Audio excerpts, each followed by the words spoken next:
muito bom dia, tudo bem? Eu estou aqui aguardando que se encerrem ou pelo menos se esgotem as notícias mais recentes sobre essa tragédia na Baixada Santista.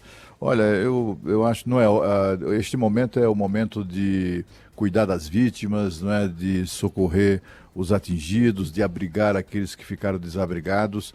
Mas essa tragédia mostra como é fundamental o país discutir uma atitude mais dura em relação à ocupação desordenada do solo, seja por especuladores imobiliários, seja por movimentos ditos sociais, oportunistas, muitos deles picaretas, que acabam conduzindo muita gente, muitas famílias, milhares de pessoas em vários casos, a morar, a fixar, enfim, levantar construções precárias em locais inadequados, em costas, etc., colocando essas pessoas em risco.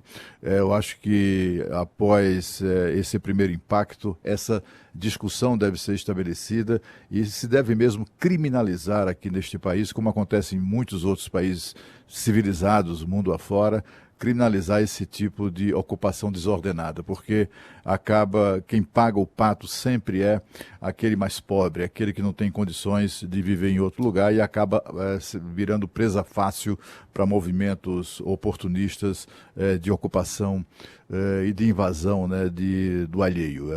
Acabam acontecendo tragédias. Aqui em Brasília ontem, enfim, houve o retorno ao trabalho, né, do Congresso Nacional, se bem que, como eu tenho dito sempre aqui, a conjugação desse verbo, trabalhar aqui em Brasília é algo questionável, mas o fato é que o Congresso voltou à sua sessão depois de mais um longo período de folga, mas o que era mais importante, que era a votação dos vetos do presidente da República a questão do orçamento impositivo, acabou sendo adiado e a sessão será retomada hoje, às 14 horas, mas não deve haver muita mudança. A manutenção do veto do presidente ao orçamento impositivo deve ser confirmada, já como a gente sabe, noticiamos aqui em primeira mão, houve um amplo acordo entre o Poder Executivo e o Legislativo, negociado pelo próprio presidente, e foi materializado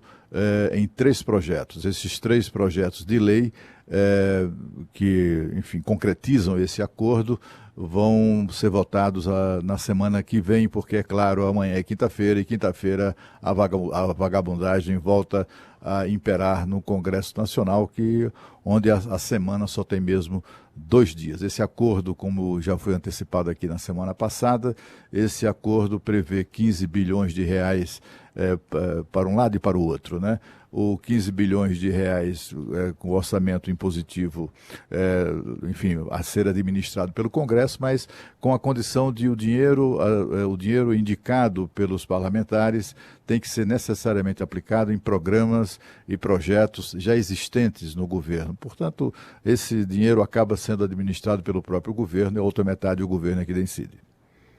É isso aí, o presidente do Senado, Davi Alcolumbre, pediu colaboração de todos ontem. Há a busca do entendimento e da construção do diálogo para resolvermos vácuos legislativos em relação ao orçamento impositivo, que todos nós deveremos cumprir, porque já estão assegurados na Constituição Federal.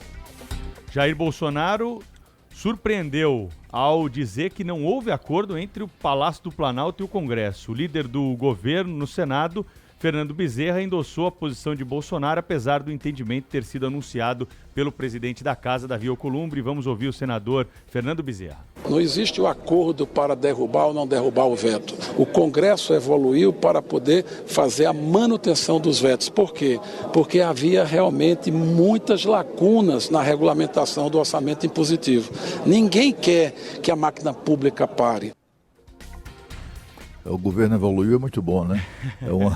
É uma outra forma de... O Congresso evoluiu, é uma forma de ver as coisas, né? Sim, é uma ótima discussão, né? Mas, mais uma vez, a gente vai ouvindo essas declarações todas, cheias de palavras rebuscadas do pessoal lá em Brasília, depois de um tempão de folga e distância, e ao mesmo tempo, e aqui sem querer ser raso, nem populista, porque é fácil cair nisso nessas horas, né? Mas também, ao mesmo tempo, torra um pouco a paciência, né? Você vai ouvindo esse papo meio furado, né? Porque o governo isso, porque a oposição aquilo, porque emenda impositiva não sei da onde, porque não sou eu que quer o acordo, quem quer o acordo é o outro, porque esse é chantagista, o outro é não sei o quê. Assim, no final das contas, o que interessa é esse dinheiro chegar ao Morro do Guarujá. Vai chegar ao Morro do Guarujá? Para tirar as pessoas de lá? Se vai ser por meio de uma emenda de um deputado do Guarujá, se vai ser o presidente Bolsonaro que no caminho pro Forte dos Andradas, onde ele passou o carnaval, vai perceber que ali existe uma ocupação irregular, não sei exatamente como vai ser. Se ele vai se acertar com o governador João Dória e os dois vão voltar a se amar como aconteceu na época da campanha, uma paixão muito mais daqui para lá do que de lá para cá, é verdade, né? Muito mais Bolsodória do que qualquer outra coisa. Mas sabe... uma coisa tão desprezível em determinado... A gente acaba normalizando isso, né? Porque é parte do jogo, né? O jogo é assim em qualquer lugar e acaba sendo absorvido por essa discussão, mas no final das contas, isso tem tão pouca relevância, né? Porque esses caras estão tão distantes do mundo real. Podiam, por exemplo, pedir emprestado à Câmara Municipal de Santos, que é um prédio histórico aqui em São Paulo, e fazer uma sessão ali, né? Não sei, se aproximar um pouco mais do mundo, sabe? Porque fica uma coisa uma conversa tão distante, não, porque eu faço, eu aconteço, fulano ajoelhou, eu vou fazer o outro ajoelhar, como se eles fossem donos do dinheiro, né? Eu acho meio desprezível isso, ainda mais numa hora dessa aqui, a gente tá falando... Coisas pequenas, né, Rafael? É, bem sabe, isso. esse papo mole, furado, né? Essa conversaiada que leva o nada a lugar nenhum, como se eles fossem, primeiro assim, como se fossem donos do dinheiro, né? Não são donos do dinheiro, eles simplesmente captam o dinheiro que a gente produz aqui. A gente que trabalha o tempo todo, né? Tá trabalhando para eles. Aí depois fica essa conversaiada toda aí de não, vai ser assim, vai ser assado, veja bem, se não for do meu jeito não vai ser, se não me derem isso eu não faço aquilo. Sabe, eles vão testando o limite das pessoas até sabe Deus quando. Sabe onde eu tava pensando isso? Zé Paulo, Cláudio Humberto, agora só concluindo meu rápido desabafo aqui, essa semana eu fui de novo, não tem nada a ver com a história, mas só para completar. Eu fui de novo tentar pegar o meu bilhete único ali no posto do metrô Jabaquara da SP Trans, que é a empresa municipal de transporte público aqui em São Paulo. Cheguei lá, 1h30 da tarde, segunda-feira. Uma fila enorme. Beleza. Aí cheguei lá, gente que precisa de transporte público, né? Aquela fila enorme, a fila simplesmente não anda. As pessoas todas lá paradas, uma segunda-feira, 1h30 da tarde, você vê ali claramente que tinha gente que ou estava indo para o trabalho, ou estava voltando do trabalho, mãe com criança de 5, 6 anos, criança 1h30, 2 horas de pé, numa estação de metrô, num corredor escuro, impaciente, aí a criança sai correndo, volta correndo, e sabe, e tudo bem, e as pessoas lá, largadas, é a terceira vez que eu vou lá, dessa vez eu consegui porque uma mulher passou na fila recolhendo o documento de quem já tinha feito a inscrição pela internet. Aí ela pegou o nosso documento, levou lá pra dentro, depois de 1h30 trouxe o documento. Agora tinha gente que tava lá, por exemplo, a moça na minha frente, tava lá antes de eu chegar e eu fui embora, ela ficou na fila. 1h30 depois, na minha terceira tentativa. Então eles vão tratando as pessoas, na vida real, as pessoas são tratadas com desleixo, desde a tentativa de conseguir um bilhete único para usar o transporte e chegar na creche, chegar no trabalho, ir ao médico, até o lugar onde elas moram, no meio do morro, e assim, vai tocando. E ninguém tá nem aí. Esses caras lá em Brasília, é uma ilusão achar que esses caras lá em Brasília estão se importando com o que tá acontecendo. Aí o governador bota um jaleco, sobrevoa de helicóptero, anuncia uma... Como ele fez ano passado, por exemplo, com 12 mortes na região metropolitana. 12 mortos na região metropolitana. Põe um jaleco e diz, não, pro governador João Dória, o mundo começou no dia 1º de janeiro de 2019, né? Porque ele sempre faz questão de reforçar. Não, a nossa gestão... E aqui não é uma cobrança. O PSDB vence eleições legítimas em São Paulo há 25 anos, desde 1994. Administra São Paulo desde 1º de janeiro de 1995. Falta dinheiro para coisas importantes, não dá para imaginar que São Paulo é uma ilha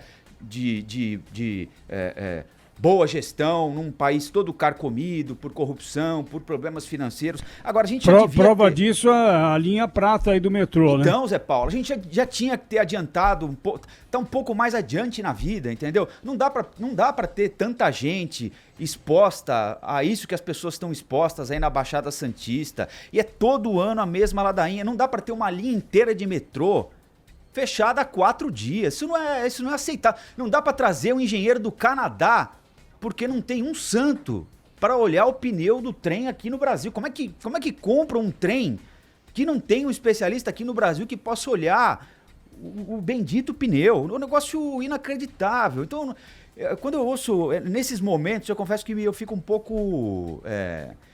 não sei, fico perplexo com essa falta de conexão dessa discussão meio amalucada com o que a gente está vendo aqui, pô. 19 mortes, a gente está diante de uma das maiores tragédias de São Paulo. Ontem eu estava pesquisando lá, o Zé Paulo se lembra bem, a Vila Socó, lembra, Zé Paulo? Me veio na cabeça a Vila Socó ali, o incêndio em Cubatão. Os números ainda são muito diferentes, mas é uma tragédia gravíssima, né? E aí fica esses caras aí, não, porque veja bem, porque o dinheiro, porque o Bolsonaro quer, porque o Alcolumbre tá fazendo beicinho, porque o Rodrigo Maia isso, porra, sabe? Eles vão testar até onde a paciência das pessoas. E aqui em São Paulo, né, o líder do governo lá na Assembleia, depois da votação da reforma da Previdência, né, o governo conseguiu 59 votos, ele disse que a vitória não era do governo, era do povo. Agora, vamos saber onde é que vai ser aplicado esse dinheiro que virá da economia feita aí às custas do funcionalismo público e do aumento da alíquota, que ainda hoje vai ser decidido, né? Nós vamos ter mais complicações aí na região do Ibirapuera daqui a pouco, hein?